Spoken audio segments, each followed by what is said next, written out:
Sekarang ya ngurus anak, karena anak masih kecil-kecil, yang satu 9 bulan, yang satu masih toddler. Terus karena baru pindah di Bali, jadi banyak ngurus-ngurusin hal-hal yang berbau pindahan. Kayak anak aku juga baru pindah sekolah juga kan, rumah juga baru pindahan, jadi masih kayak sibuk banget sih sebenarnya. Gitu. Kalau kerjaan sih masih yang bisa dilakukan di mana aja ya, yang berbau sosial media, digital gitu-gitu. Ya pasti ya, karena aku kayak ninggalin mereka sama babysitter aja juga belum berani, jadi kemana-mana selalu dibawa dua-duanya. Dan kebetulan kan kalau kesini jadi anak-anak bisa spend time juga sama papanya. Udah kemarin nyampe langsung sama papanya dulu pas aku kerja. Ini baru dibalikin ini. Jadi pas papanya tahu aku mau ke Jakarta, dia udah langsung kayak, anak-anak boleh nggak dibawa aja biar bisa sama aku, jadi kamu bisa kerja. Oh, oke, aku bilang kayak gitu. Karena memang udah lama juga nggak ketemu kan, terakhir ketemu tuh 3 minggu yang lalu, papanya yang ke Bali. Alhamdulillah ada yang ngurusin kan jadinya dia. Alhamdulillah, ambil positifnya aja sih. Seneng sih kalau dia ada yang ngurusin, ada yang ngarahin kan. Jadi aku juga bisa fokus sama diri aku juga gitu. Sekarang belum kali ya, karena anak masih kecil-kecil, tapi kedepannya kan nggak tahu ya, namanya jodoh, namanya rezeki, segala macam kan udah Allah yang atur ya. Karena statusnya emang udah berpisah, udah divorce secara resmi hukum juga, jadi aku batasin komunikasinya ya, kalau bisa jangan sampai ada hal-hal yang di luar anak lah gitu loh. Takutnya nanti kan jadi kemana-mana gitu kan.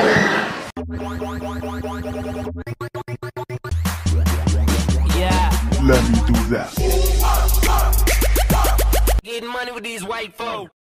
Jauh dari sorotan kamera dan hiruk-pikuk ibu kota, Tengku Dewi Putri kini menjalani kehidupan yang jauh lebih tenang di Bali.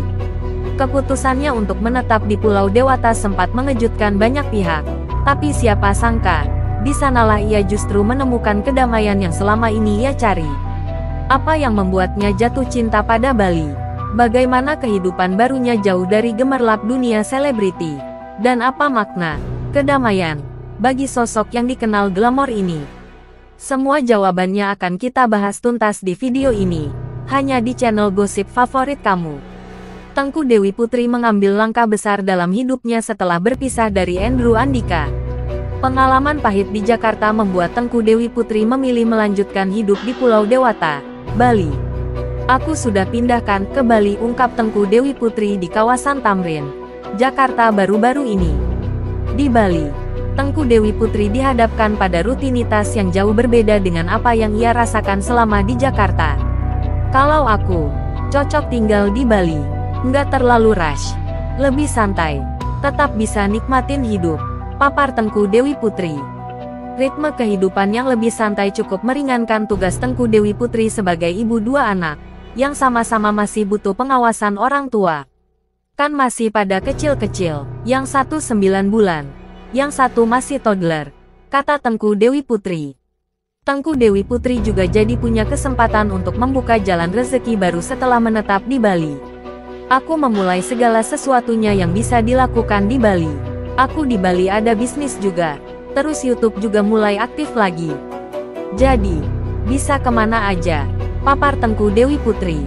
Dengan jadwal kegiatan yang lebih tertata, Tengku Dewi Putri jadi menemukan kedamaian tersendiri. Keputusan meninggalkan Jakarta ternyata benar-benar berdampak positif untuk kesehatan mental Tengku Dewi Putri. Aku merasa happy, lebih damai, lebih fokus juga dengan tujuan aku. Aku Tengku Dewi Putri. Ke depan, Tengku Dewi Putri tinggal mengambil keputusan akhir soal bakal menetap di Bali atau akan kembali lagi ke Jakarta. Cuma kalau aku pribadi, pengennya menetap di sana, kata Tengku Dewi Putri. Berat untuk Tengku Dewi Putri harus keluar ongkos setiap memenuhi panggilan pekerjaan di Jakarta. Kalau mau ke sini kan butuh kos dan lain-lain, keluh Tengku Dewi Putri. Di luar ongkos perjalanan, Tengku Dewi Putri juga butuh biaya untuk membayar jasa pengasuh bagi anak-anaknya. Kan kalau kemana-mana selalu dibawa anak-anaknya, aku belum berani ninggal sama babysitter doang, ucap Tengku Dewi Putri. Sebagai pengingat, Tengku Dewi Putri menggugat cerai Andrew Andika pada tanggal 6 Juni tahun 2024 karena kebiasaan buruk sang pesinetron yang masih genit ke perempuan lain. Namun, Gugatan Tengku Dewi Putri sempat tidak diproses pengadilan karena sebagai penggugat tidak bisa hadir sidang imbas kondisi hamil tua. Gugatan baru Tengku Dewi Putri ke Andrew Andika akhirnya didaftarkan lagi sekitar Agustus tahun 2024, atau sebulan setelah persalinan.